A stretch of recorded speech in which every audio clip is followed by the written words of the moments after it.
Visto che ho sempre amato un libro che è Il Piccolo Principe, fin da bambina mi ci trovavo in tante metafore che utilizza quel testo, vorrei leggerti questa. La differenza tra voler bene e amare, spiegata dal Piccolo Principe. Ti leggo anche un pochino, come faccio sempre, l'incipit iniziale, poi il tratto del libro del Piccolo Principe, poi così in modo spontaneo ti do il mio commento.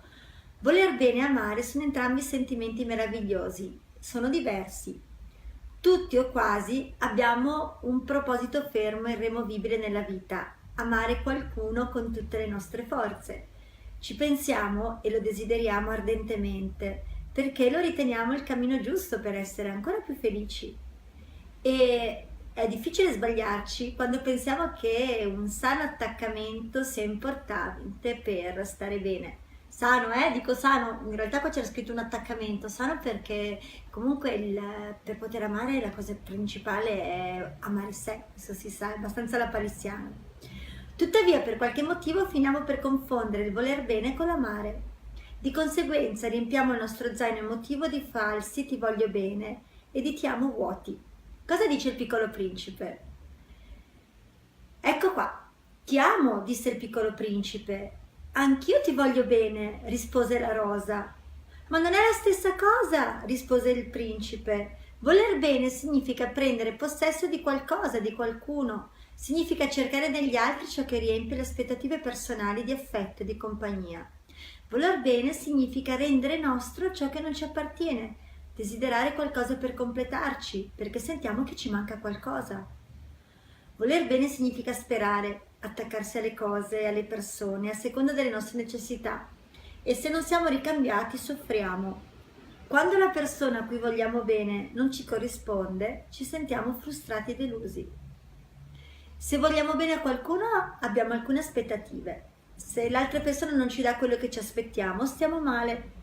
Il problema è che c'è un'altra probabilità, un'alta probabilità, che l'altro sia spinto ad agire in modo diverso da come vorremmo, perché non tutti siamo uguali. Ogni essere umano è diverso ed è a sé stante. Amare invece significa desiderare il meglio dell'altro, anche quando le motivazioni sono diverse. Amare è permettere all'altro di essere felice, anche quando il nostro cammino o il suo cammino è diverso dal nostro. È un sentimento disinteressato che nasce dalla volontà di donarsi, di offrirsi completamente dal profondo del cuore. Per questo l'amore, se amore è vero, sarà lontano dalla fonte di sofferenza. Quando una persona dice di aver sofferto per amore, in realtà ha sofferto per aver voluto bene. Si soffre a causa degli attaccamenti. Se si ama davvero, in modo incondizionato, è difficile stare male, perché non ci si aspetta nulla dall'altro. Quando si ama davvero, ci si offre totalmente senza chiedere niente in cambio, per il puro e semplice piacere di dare. E che altro dirvi? Non lo so, non ci avevo mai pensato alla differenza tra il voler bene e l'amare. Poi sono sfaccettature magari minime. La cosa importante è quando ci si dona, quando ci si apre, quando si ha l'amore nel cuore, quando si ama davvero qualcuno, è vero, si vuole il bene di quella persona, al di là di noi, al di là di quello che noi siamo, al di là di quello che è un attaccamento, perché quando sei nel bisogno nessun rapporto può durare veramente in modo sano.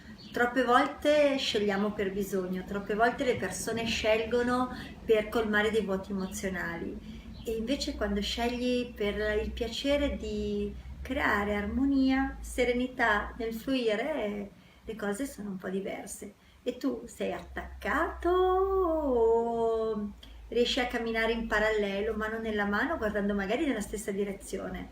Crei dipendenze emozionali o crei comunque coinvolgimenti emotivi positivi al di là di ogni dipendenza? Cosa puoi fare per amare in modo aperto e incondizionato, e cosa puoi fare per toglierti dal voler bene con aspettative e con false credenze in merito a ciò che l'altro dovrebbe fare per amarti davvero? A te la risposta. Ciao, da Lugano è tutto. Ciao ciao!